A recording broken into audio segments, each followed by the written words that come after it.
The specter of the impending retirement wave has loomed over the federal government for years now. As the baby boom generation ages, the fear of the federal personnel shortage has been examined on this podcast and in the culture at large.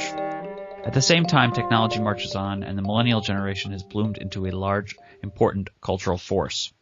How do these factors contribute to the new workforce in the federal government? How do the different ages and mindsets of feds contribute to an effective working environment? And what will government look like when young government leaders blossom into increased leadership roles? The Young Government Leaders Organization is a DC-based org with local chapters nationwide. YGL acts as a voice for aspiring government leaders, and the organization puts on networking events, gives out scholarships, and generally serves as a community for young public servants interested in the business of government. Lynnie Martin is the Public Relations Director of Young Government Leaders, and Tyler Robinson is the Chairman of the Board at YGL. In their day jobs, Martin is a training specialist at the Department of Homeland Security, and Robinson is a portfolio risk officer at the Export-Import Bank of the United States. All right, guys, thanks for joining me. Thanks for having us. I mentioned that YGL provides some opportunities for young feds, but for uninitiated listeners, what does the organization provide, and what specifically do you two do in the organization? We are a nationwide organization, a professional organization that has, as you said, chapters across the country from South Florida to Hawaii.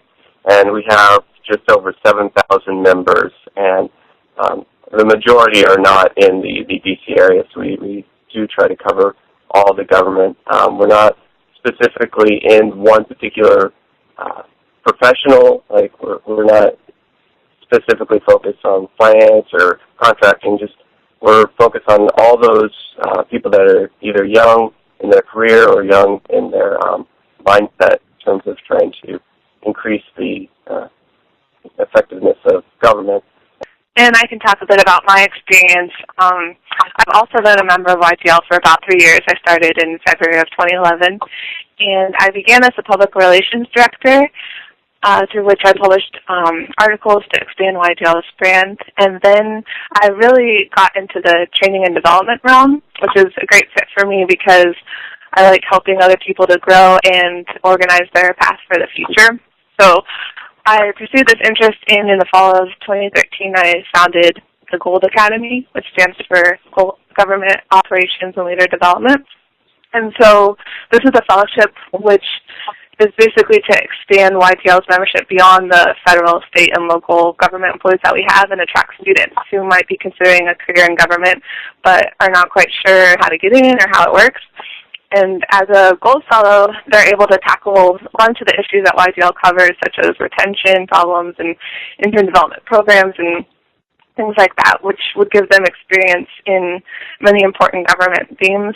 And additionally, they're able to work with a variety of government employees through our YGL Executive Board and through our membership, which helps them to network and then hopefully find an agency that would be a good fit for their personalities and interests. And for YGL itself, having the fellows really help us because they bring in new ideas, often from sophisticated research techniques that they do at their school. And since YGL is an all-volunteer nonprofit organization, we can really use the extra helping hands to assist the executive board. Excellent. Tyler, you had mentioned the mentoring program that you guys have with SES, and you'd written about it, I guess, recently for Federal Times. Obviously, mentoring has an effect on the mentee in the sense of bringing that person up to speed and but that road goes. What you had written is that road sort of goes both ways. Can you expand on that a little? Yeah, that's a great point. Where one of the things that we've endeavored to learn from our mentoring partnership is kind of the obvious benefits for our members is that you get a high-quality, senior, experienced person that has been in government for many years and has kind of risen to the top of the ranks. We're conducting a survey right now of our members, and some of the preliminary results are about close to two-thirds. One of their career goals is to become the senior executive service, which is encouraging for us in terms of leadership, but it's not for everyone. In terms of the benefits going the other way, I contacted our friends over at the SEA to try to figure out kind of what are they getting out of the experience. And it isn't always just the mentee.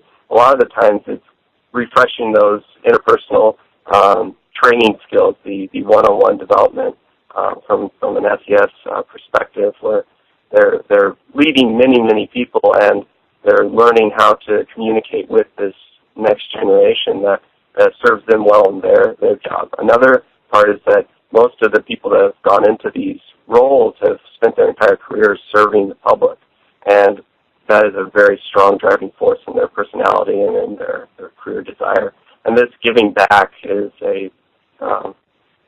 satisfies that particular interest in terms of continuing to develop someone that will come from behind them. We had many mentors saying that when I was coming through the ranks, someone helped me, and for me to be able to give back is a benefit in terms of my personal satisfaction in my career. So I think it helps SES members be satisfied in what they're doing in their public service, both in their day job and outside their day job. You mentioned innovation, and on the Young Government Leaders site, it talks about giving feds the opportunity to talk about potential solutions to the significant challenges the government faces now and in the next century. What specifically are those challenges, and what do you think young workers can help contribute solution-wise to those challenges that may be different from maybe people who have been in the job longer or are not necessarily millennials?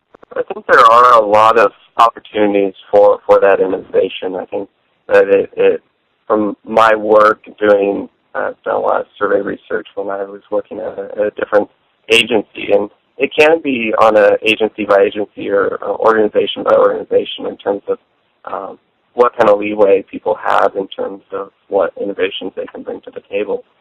I know from my experience personally, having a manager that is very supportive of coming up with different ways of doing things. It can be as simple as, we've been doing this one report, this one thing that goes up to senior leadership on a weekly basis. Is there a way to innovate it where it's a little bit more, people can see it more, or the layout might be different. So little tiny things. Maybe I just need to change the layout of something. But if you don't have a management that is conducive to saying, well, I think we can improve this little tiny piece, then it makes it a little bit more difficult. So I think innovation can happen on the small scale level where it's in your daily job, because a lot of us aren't going to be in positions where we can change the world, so to speak.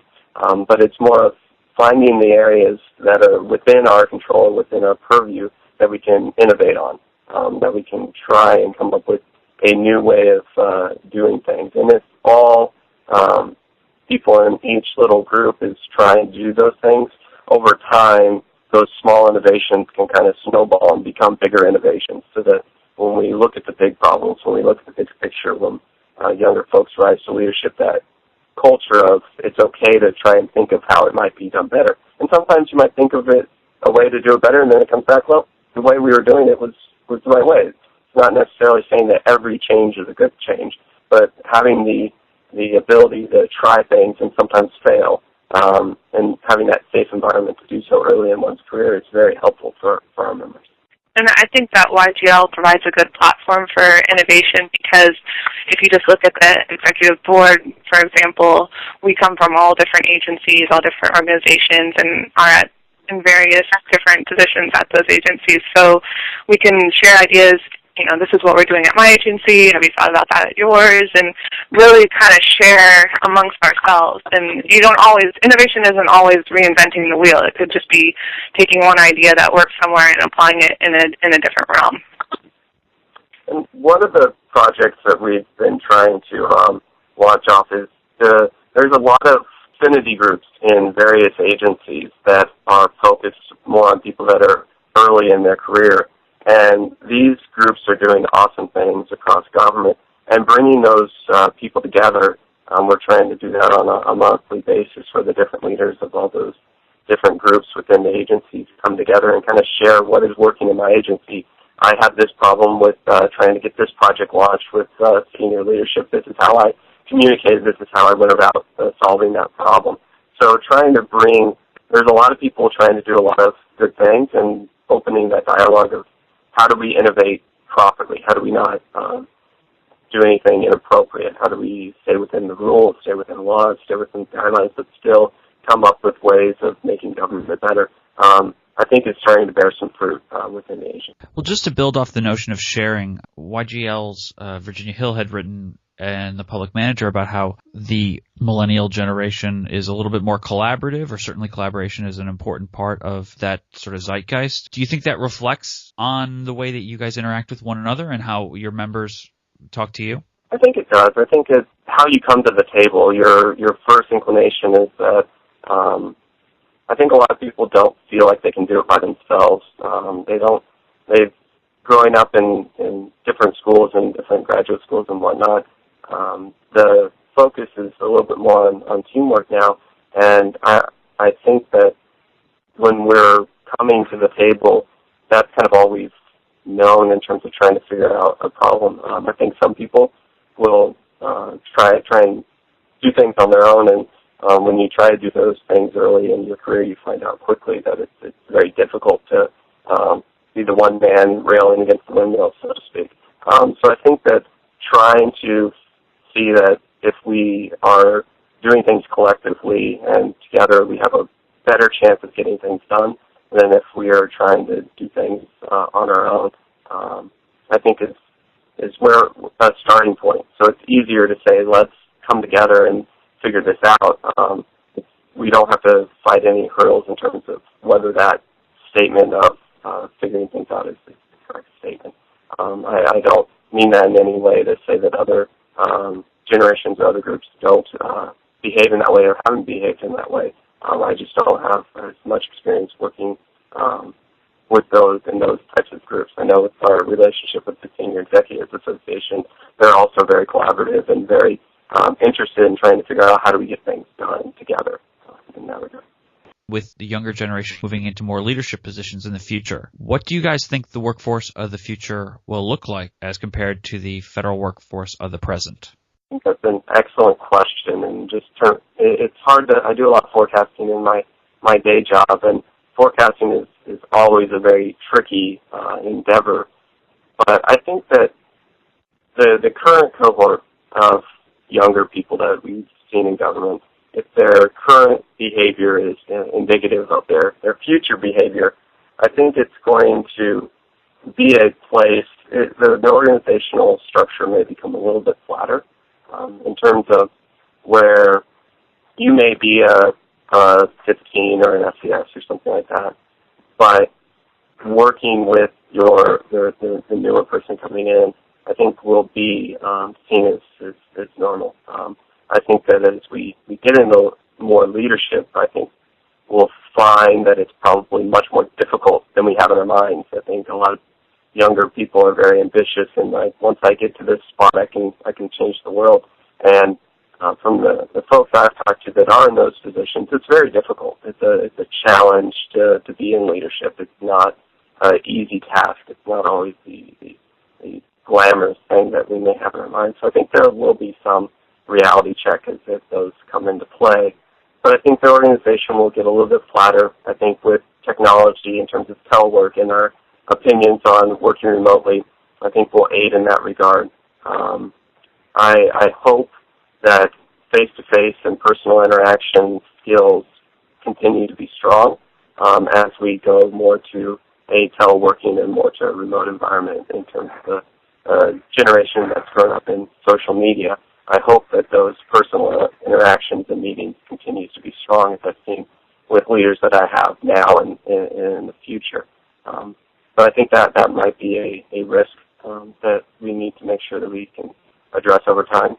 And then also I think that it may be focused on what is the impact, what is the benefit to for this agency, the benefit to the community and whatnot. Excellent. Well, thanks. That's a lot. That's certainly a lot to think about and a nice way to end, I would say. And thanks so much for joining you guys. Thank you. Thanks for having us. Thanks for listening to the Excellence in Government podcast. Check us out on Twitter at GovExec or on the web at govexec.com. To subscribe, search iTunes or Stitcher for GovExec. I'm Ross Gianfortune, and this has been the Excellence in Government podcast.